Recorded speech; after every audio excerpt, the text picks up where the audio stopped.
पैराथायरॉयडेक्टोमी एक ऐसा surgical procedure है जिसमें एबनॉर्मल पैराथायरॉयड ग्लैंड्स को रिमूव किया जाता है। हमारी बॉडी में टोटल 4 पैराथायरॉयड ग्लैंड्स पाए जाते हैं जो हमारी नेक में थायरॉयड ग्लैंड्स की बैक पर अटैच्ड होते हैं।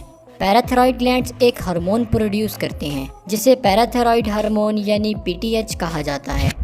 ये हार्मोन हमारे ब्लड में कैल्शियम लेवल को रेगुलेट करता है ताकि हमारी बॉडी ठीक से फंक्शन परफॉर्म करती रहे।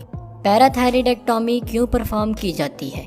अगर किसी वजह से हमारे पैराथायरॉयड ग्लैंड्स एबनॉर्मल हो जाएं, तो ब्लड में पैराथायरॉयड हार्मोन की कंसंट्रेशन ज़्यादा हो जाती है जिससे ब्लड में कैल्शियम लेवल डिस्टर्ब होकर इंक्रीज हो जाता है। ऐसी कंडीशन को हाइपर पैराथायरॉयडिज्म कहते हैं और इसे फ़ौरन ट्रीट करना बहुत ज़रूरी होता है, जिसके लिए पैराथायरॉयडेक्टोमी परफॉर्म की जाती है। तो आइए जानते हैं कि हाइपर पैराथायरॉयडिज्म क्यों होता है। हाइपर पैराथायरॉयडिज्म पैराथायरॉयड ग्लैंड्स में ट्यूमर ग्रोथ या बॉडी में विटामिन डी की डेफिशिएंसी से होता है।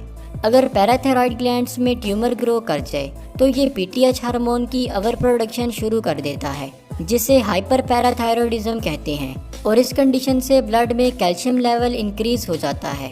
इसके अलावा अगर हमारी बॉडी में विटामिन डी की डेफिशिएंसी हो जाए तो हमारे इंटेस्टाइन से कैल्शियम ब्लड में एब्जॉर्ब नहीं हो पाता जिससे ब्लड में कैल्शियम लेवल क्रिटिकली फॉल कर जाता है। ऐसी कंडीशन में हमारे पैराथायरॉयड ग्लैंड्स ओवर स्टिमुलेट हो जाते हैं और मल्टीप्लाई होकर इनलार्ज हो जाते हैं। इस कंडीशन को हाइपरप्लेजिया कहते हैं। जबकि enlarge parathyroid glands PTH hormone की ओवर प्रोडक्शन शुरू कर देते हैं जो हाइपर पैराथायरॉयडिज्म की वजह बनती है। हाइपर पैराथायरॉयडिज्म को ट्रीट करने के लिए एबनॉर्मल पैराथायरॉयड ग्लैंड्स पैराथायरॉयडेक्टोमी के थ्रू रिमूव किए जाते हैं। पैराथायरॉयडेक्टोमी कैसे परफॉर्म की जाती है? सर्जरी से पहले पेशेंट के कुछ ब्लड टेस्ट किए जाते हैं जैसे कि कंप्लीट ब्लड काउंट या CBC वगैरह। सर्जरी के दौरान पेशेंट को एनेस्थीसिया देकर बेहोश किया जाता है और सर्जन्स नेक की दोनों साइड्स पर एक स्मॉल कट लगाता है और स्पेशल रिट्रैक्टर्स की मदद से टिश्यूज को बिना डैमेज किए साइड पर करता है। इस तरह एक कट से एंडोस्कोप और दूसरे कट से इंस्ट्रूमेंट्स इंसर्ट किए जाते हैं। एंडोस्कोप के फ्रंट पर कैमरा लगा होता है जिसके थ्रू सर्जन पैराथायरॉयड ग्लैंड्स तक अप्रोच करता है और उन्हें आइडेंटिफाई करता है, जबकि इंस्ट्रूमेंट्स के थ्रू एबनॉर्मल पैराथायरॉयड ग्लैंड्स को रिमूव कर लिया जाता है।